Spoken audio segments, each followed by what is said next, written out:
তুমি বলো আমাকে বলতে ভালো লাগছে। চিকেন পকোড়ার জন্য পেঁয়াজ কুচি আর ধনে কুচি নিয়ে নিয়েছি, আর চিকেন পেস্ট নিয়ে নিয়েছি, মসুরির ডাল, আদা বাটা, আদা রসুন বাটা, আর বেসন আর চালের গুঁড়ি, এইগুলো সব একসঙ্গে মিশিয়ে নেব।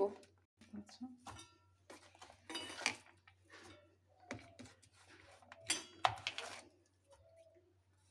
স্বাদ মতো লবণ দিচ্ছি, তারপরে একটু মাখিয়ে নিচ্ছি।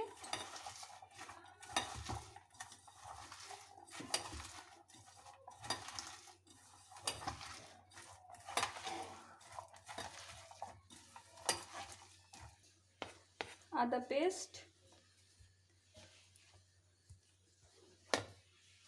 ডাল বাটা মাখিয়ে নিচ্ছি।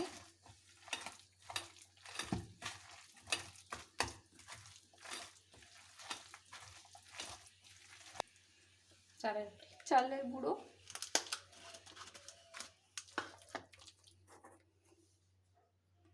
বেসন পরিমাণ মতো বেসন দিচ্ছি।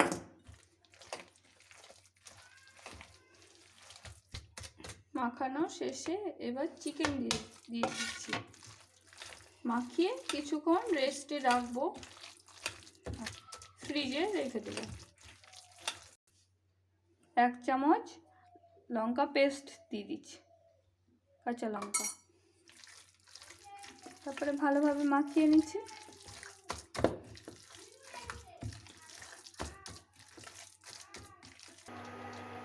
ফ্রিজ থেকে বের করে নিয়ে এবার ভেজে নেব চুলোতে।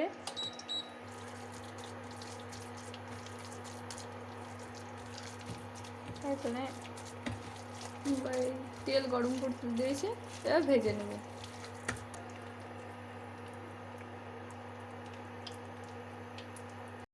গোল গোল করে এরকম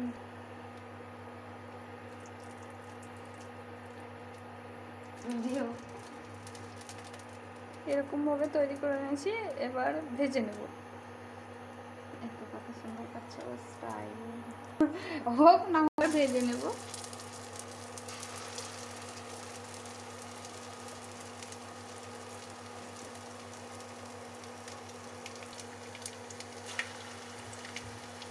এরকম ভাবে আমরা ভেজে নিয়েছি, যেটুকু আছে ফ্রিজে রেখে দেবো, পরে আবার খাওয়া যাবে।